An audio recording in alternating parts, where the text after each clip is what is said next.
একটা জিনিস ভাবতে ভীষণ অবাক লাগছে, সেটা হচ্ছে যে এসআইআরের লাইনে দাঁড়িয়ে সব অসুস্থ হয়ে যাচ্ছিলেন আর ঘ্যান ঘ্যান করছিলেন যে হ্যাঁ আমাদের ডাকা হলো, কেন ডাকা হলো, ওই সেই 17।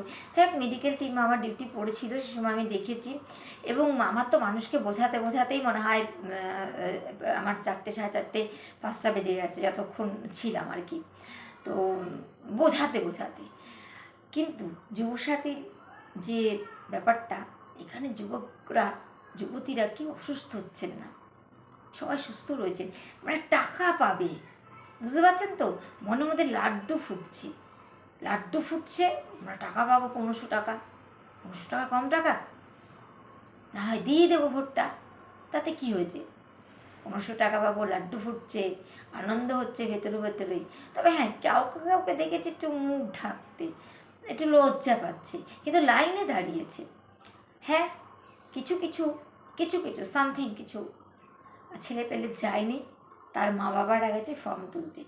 আর হ্যাঁ, আমি যেটা করেছি, একজন মা আমাকে বলেন যে আমার ছেলেকে একটু ফোন করে বুঝিয়ে দাও যাতে আমার ছেলে ফর্মটা ফিল আপ করে।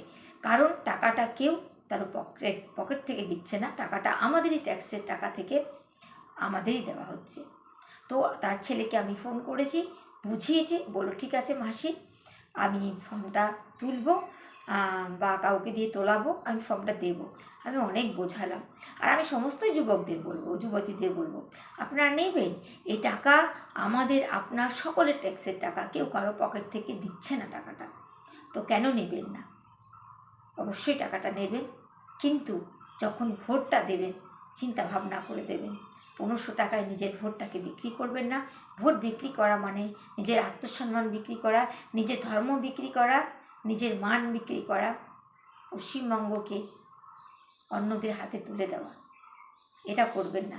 হাত জোর করে আমার সমস্ত যুবক যুবতীদের কাছে অনুরোধ রইল। রাধে রাধে। ভালো থাকুন আপনারা সবাই।